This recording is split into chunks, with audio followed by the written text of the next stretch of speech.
Ilahi nas tulil firdausi ahla. Ini ada gambar anak, kepalanya sehat, tapi isinya sama dengan yang anak gambar kepala truk dipecah. Kepala truk dipecah. Kepala anak pecah ditabrak truk. Kenapa ini kepalanya sehat tapi isinya pecah? Gara-gara konten pornografi di internet, kepalanya itu urat-urat sarafnya hancur berkeping. Di mana anak-anak ini bisa dijaga? Benteng terakhir pondok pesantren. Adapun sekolah di luar tidak terkontrol, tidak terjaga. Anak datang jam 8 pagi, guru langsung periksa HP, cek HP, razia HP. Pas diperiksa, kenapa ini ada film tidak baik? Akhirnya dipanggil orang tua, ditanya anak-anak, orang tua, anak. Kenapa anak bapak bisa begini?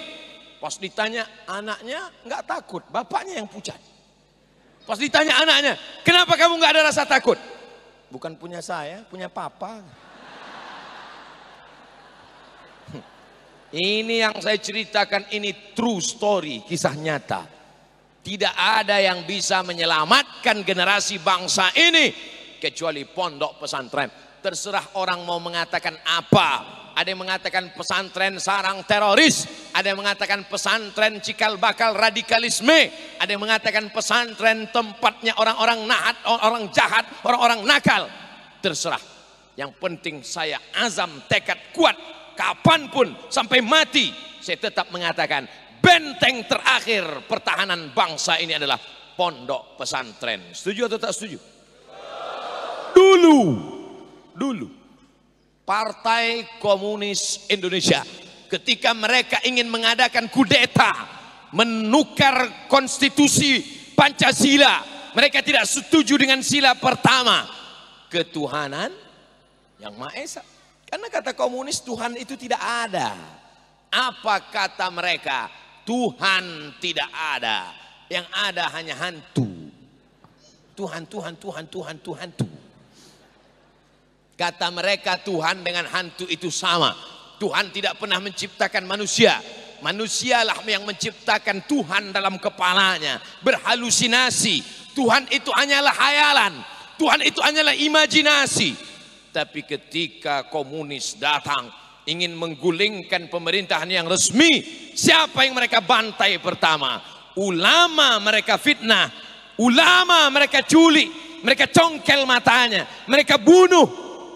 Fitnah-fitnah yang luar biasa. Hari berganti, musim berubah, isinya itu-itu juga. Maka kita harus tetap waspada. Siapa yang bisa mempertahankan NKRI ini?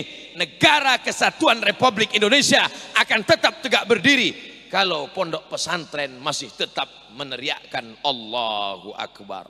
Allahu Akbar.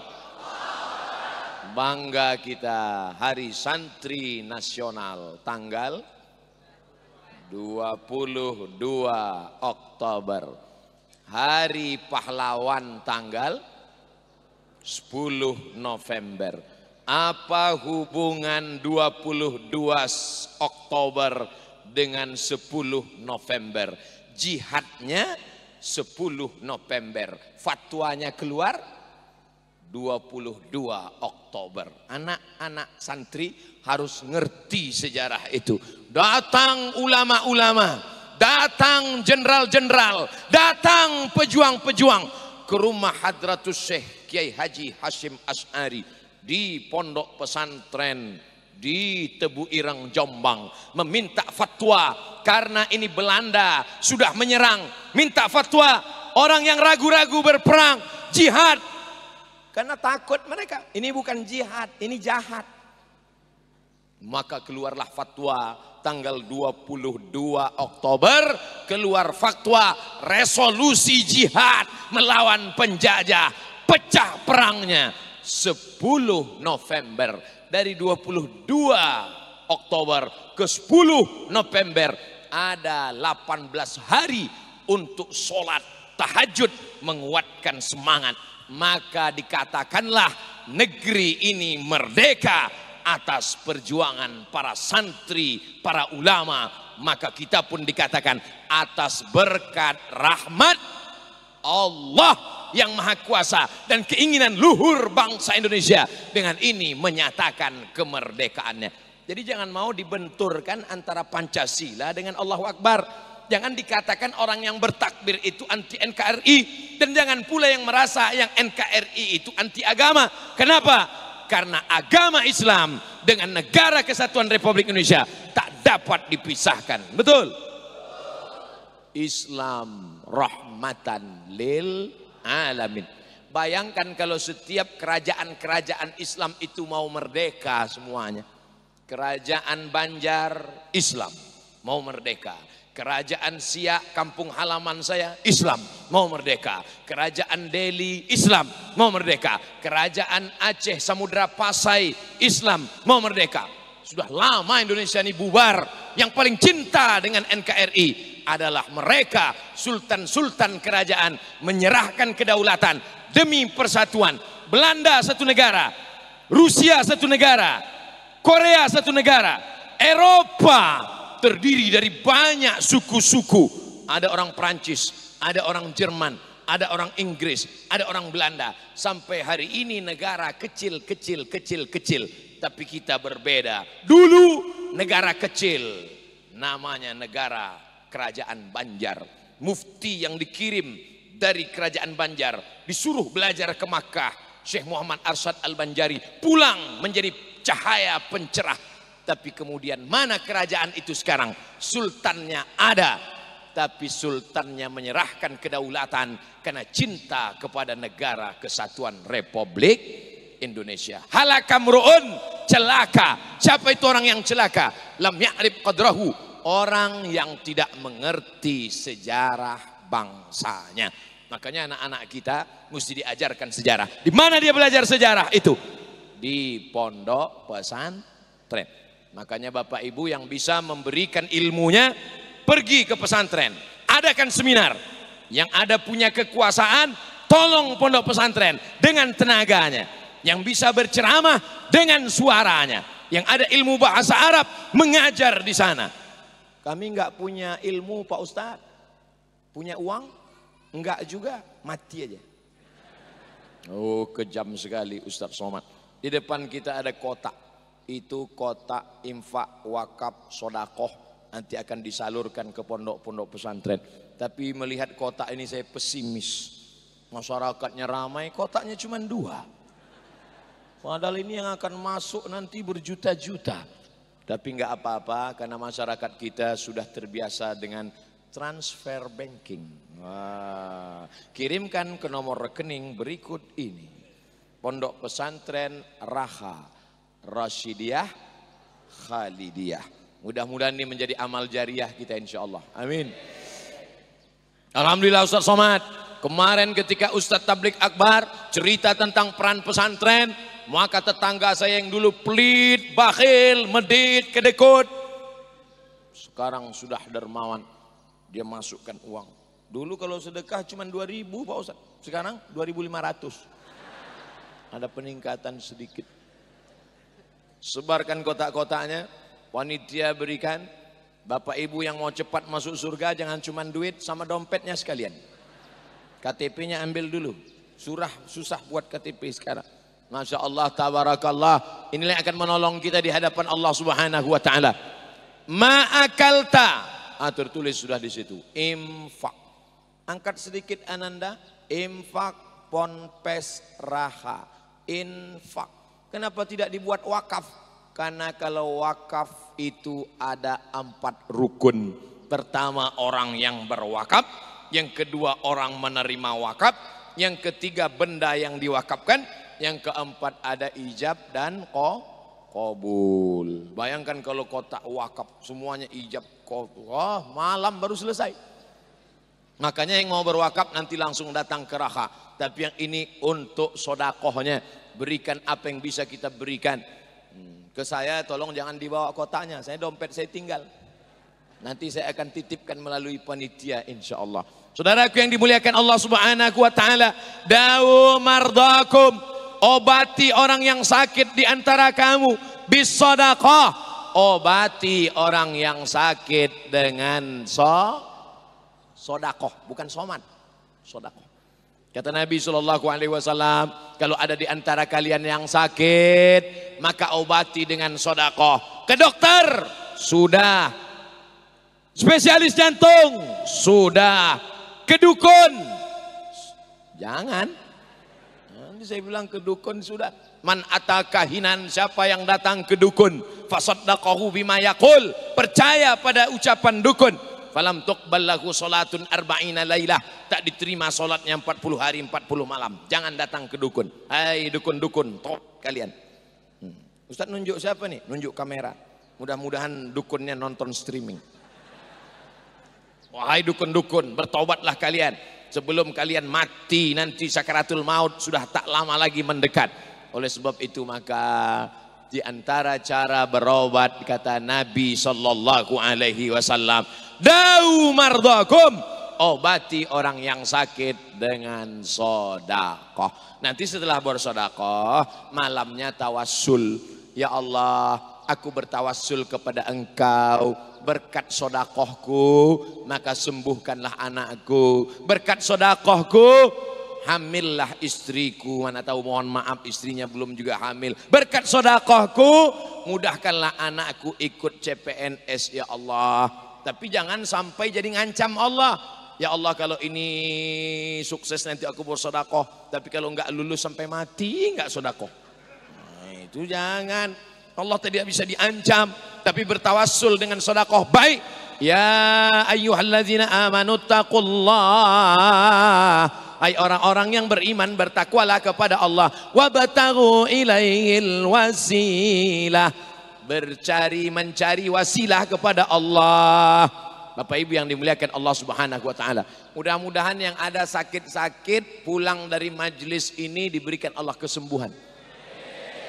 Ya Syafi, wahai yang maha menyembuhkan. Ya Kafi, wahai yang maha mencukupkan. Ya Wafi, wahai yang maha menunaikan janji. Ya Mu'afi, wahai yang maha menyehatkan. Isfi mardana, sembuhkan saudara-saudara kami yang sakit ya Allah.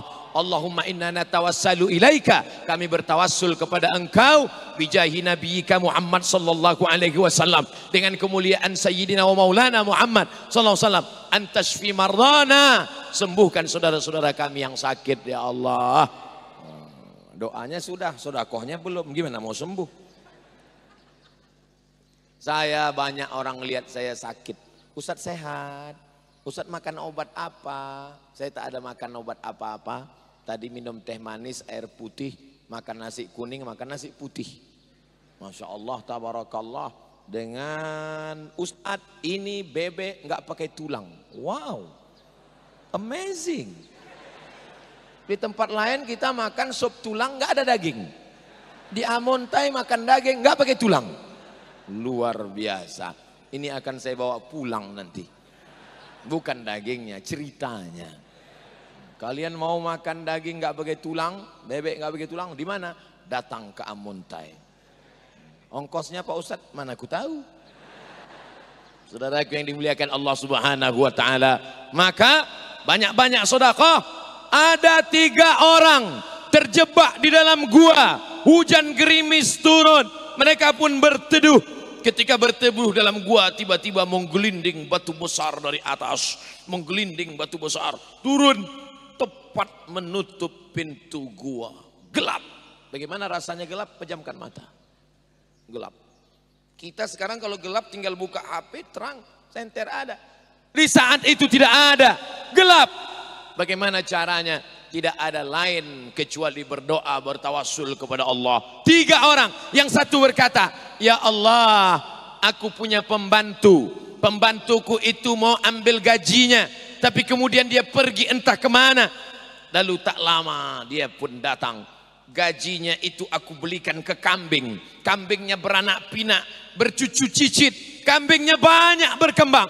Dan ketika aku lihat pembantuku itu datang, aku panggil dia. Hai pembantu, come here a minute. Sini sebentar pembantu. Ini semua kambing-kambingmu. Hah? Dari mana saya punya kambing? Dulu gajimu tidak kau ambil. Aku belikan ke kambing-kambing. Ini semua kambingmu. Ambil semuanya. Akhirnya pembantuku itu mengambil kambing itu semuanya ya Allah. Tapi parah juga dia, satu pun tak ditinggalkannya. Habis semuanya diambilnya. Ya Allah, kalau memang ini bernilai sedekah, bukakanlah pintu gua ya Allah. Terbuka pintu gua karena tawassul kepada Allah. Makanya kalau ada bapak ibu pernah sedekah satu kandang kambing, tawassul. Ya Allah, berkat sedekahku satu kandang kemarin, maka bukakanlah pintu keberkahan kesehatan insya Allah. Tapi kalau doanya, ya Allah, berkat sedekahku 2000 kemarin, kata malaikat, ini ente serius nih?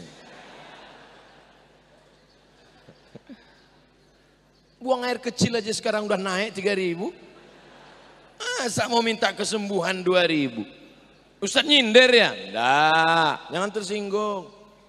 Yang ngasih 2000 rupiah tetap ada pahalanya. Dalilnya saya bacakan. Faman ya'mal misqala dzarratin khairan yarah. Sedangkan sebesar biji sawi pun dapat pahala, apalagi 2000 rupiah. Nah, itu dalilnya yang ngasih 2000. Makanya nanti kalau ada yang ngasih 2000, ente kok ngasih 2000? Faman ya'mal mithqala dzarratin khairan yarah. Saya harus mengakomodir semuanya. Yang 20 juta bagus, yang 2000 Saudara yang dimuliakan Allah Subhanahu wa taala, Allah kasih kita kemampuan dan Allah tidak tuntut lebih dari kemampuan kita. La yukallifullahu nafsan illa wus'aha. Allah tidak menuntut, memberati kita, membebani kita lebih dari kemampuan kita. Mana kotak-kotak tadi hilang? Kotak sudah berjalan keluar Ustaz. Ternyata yang di luar-luar sana itu sedekahnya lebih besar daripada yang di dalam. Kalian yang di luar sedekah, di dunia aja belum masuk masjid, apalagi di akhirat. Ustadz jangan singgung perasaan kami Pak Ustadz. Mereka yang di luar itu lebih dulu masuk surga daripada kita. Takut ngamin kan? Yang masuk duluan adalah orang yang ikhlas. Dan yang ikhlas itu yang tahu hanya Allah dan kita. Karena malaikat pun tak tahu kadar keikhlasan. Apakah yang berdiri di depan ceramah ini lebih ikhlas? Belum tentu. Boleh jadi dia ceramah karena ingin masuk YouTube. www.youtube.com, channel Ustadz Abdul Somad Official. Jangan lupa subscribe, like, and share. Apakah yang dikatakan Al-Mukarram, Tuan Guru, Al-Ustadz Abdul Somad lebih ikhlas? Belum tentu.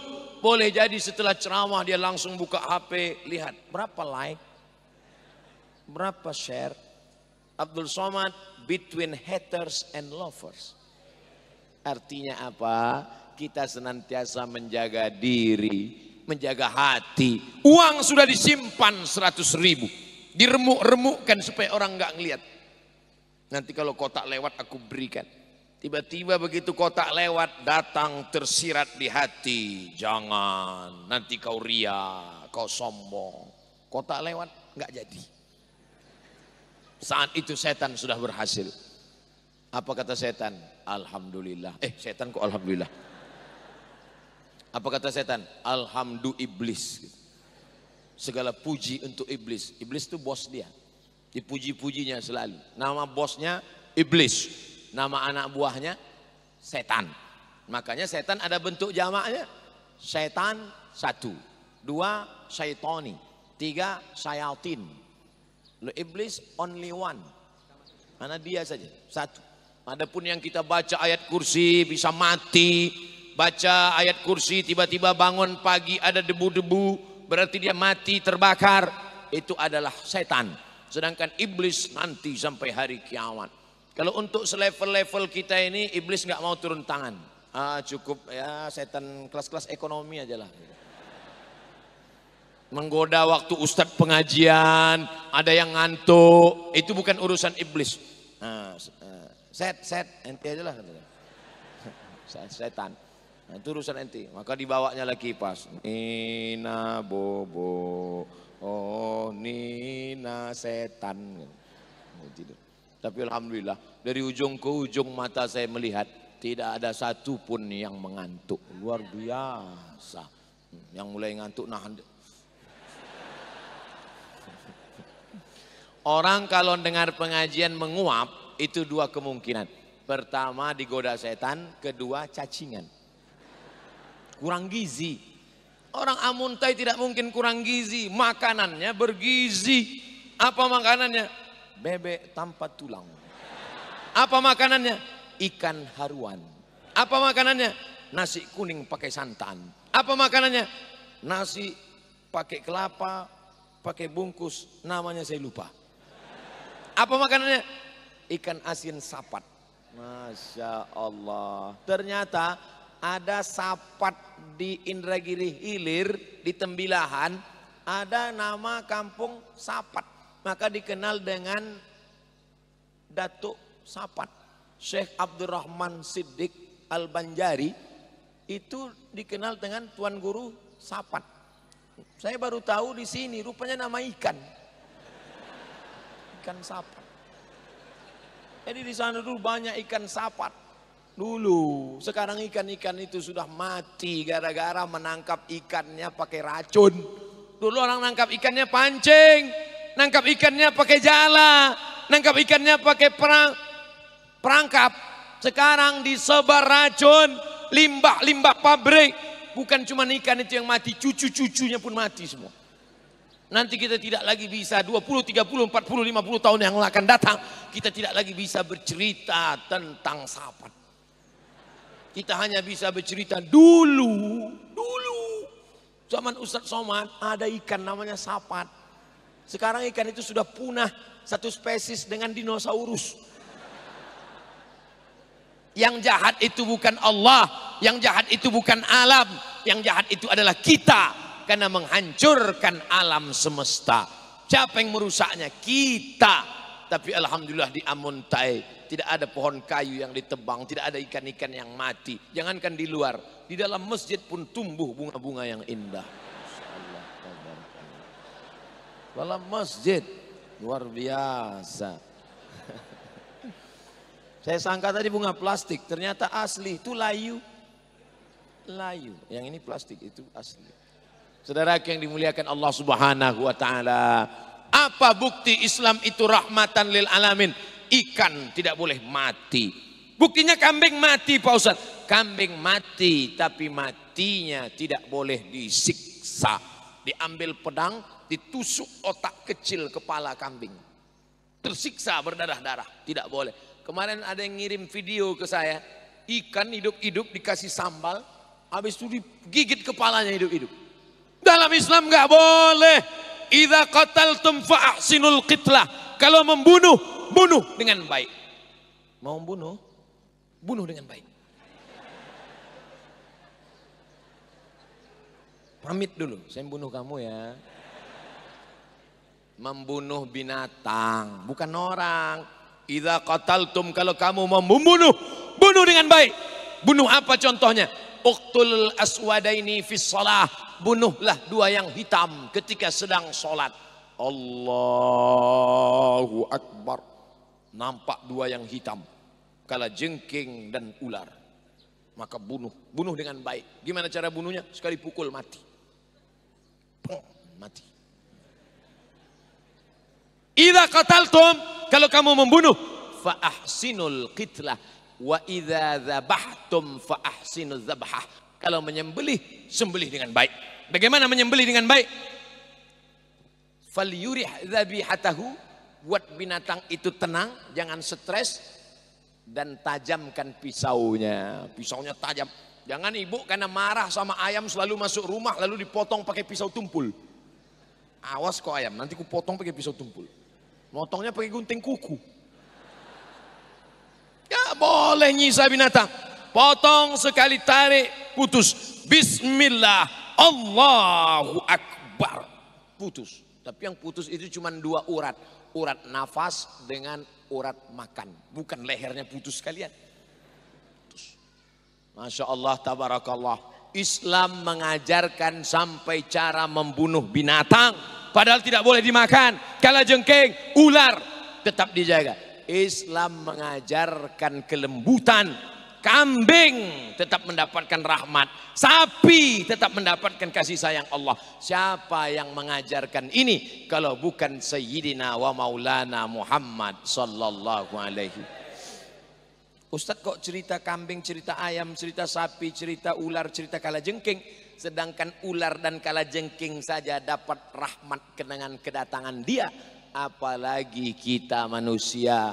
Maka kita berbahagia dengan kelahiran dia, menyambut kedatangannya. Apa kata Imam Al-Baihaqi ketika menafsirkan ayat wa dzakirhum bi ayyamillah,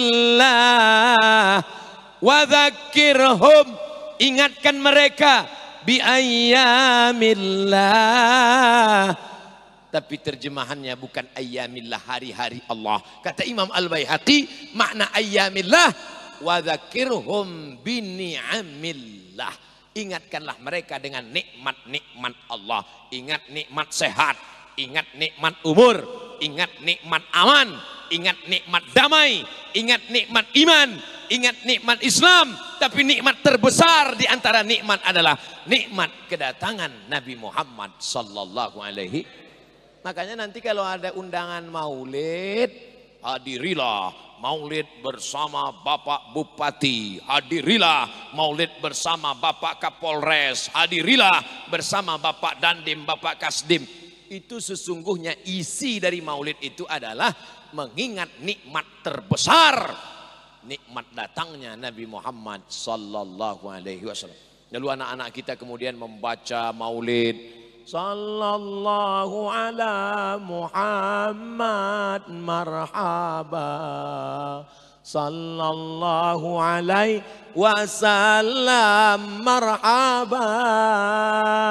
Marhaba diambil dari kata rahaba. Rahaba artinya hati lapang. Hati kami lapang menerima kedatangan Nabi Muhammad sallallahu alaihi wasallam. Ini yang datang bukan Nabi Muhammad. Ini yang datang bukan Sayyidina Abu Bakar, Umar, Uthman, Ali, Tolhah, Zubair, Aisyah.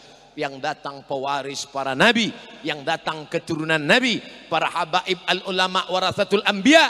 Bukan nabi yang datang. Begini sambutan masyarakat. Apalagi kalau Muhammad sallallahu alaihi wasallam sayyiduna wa syafi'una wa maulana wa qurratu a'yunina. Mudah-mudahan kita disatukan di surga Jannatul Firdaus insyaallah. Sebelum datang kemari, Pak Bupati memegang tangan saya sebelah kanan, Pak Ketua MUI memegang sebelah kiri. Saya mulai khawatir, ada apakah gerangan? Rupanya Pak Bupati memahami kekhawatiran saya. Beliau jelaskan, Ustadz Somad, ini saya pegang gini supaya tangan Ustadz nanti nggak ditarik-tarik salaman. Oh. Makanya saya nggak bisa melambai, hai, nggak bisa dipegang. Kiri kanan, dari mulai tempat kami makan sampai ke dalam masjid, busi. Kiri kanan busi. Di tempat lain nggak ada pakai busi. Di Amuntai busi. Rupanya masyarakat Amuntai ini sangat cinta kepada para ulama. Saking cintanya mereka, busi itu bisa bengkok. Maka kalau dibuat kayu patah. Mereka semuanya mau bersalaman, mau berpelukan, mau menatap, mau melihat. Mau cepika-cepiki, mau mereka peluk. Bayangkan kalau sebanyak ini memeluk Abdul Somad, remuklah tulangnya. Itulah maka dikasih besi, dipegang tangan. Ini saya perlu jelaskan supaya jangan salah paham, salah sangka, apalagi jadi fitnah. Judulnya jangan ada dusta di antara kita. Keluar berita Abdul Somad dikawal seperti pejabat saja. Emang siapa sih lo? Tapi setelah dijelaskan begini, oh itu ternyata tujuannya. Kecintaan, al-hubbu yu'mi wa yusim.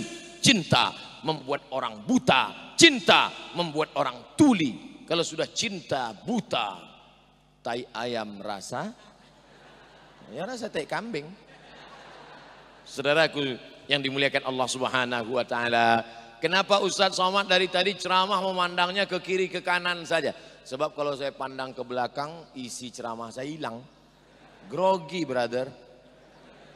Di belakang kita Habib, ulama, Suriah, Ketua MUI, doktor.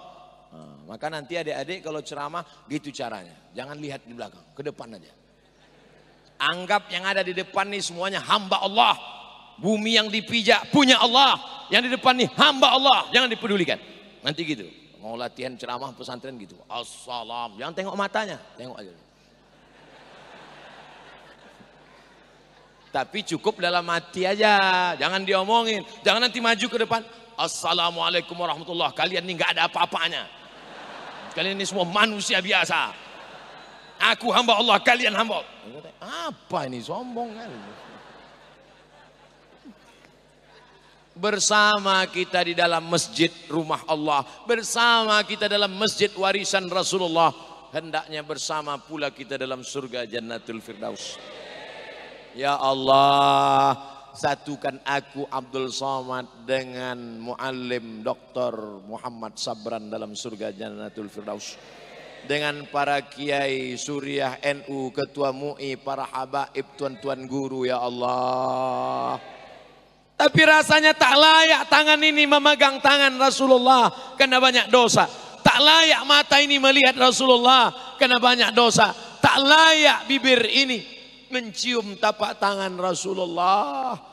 Abdullah bin Ahilas tulil firdaus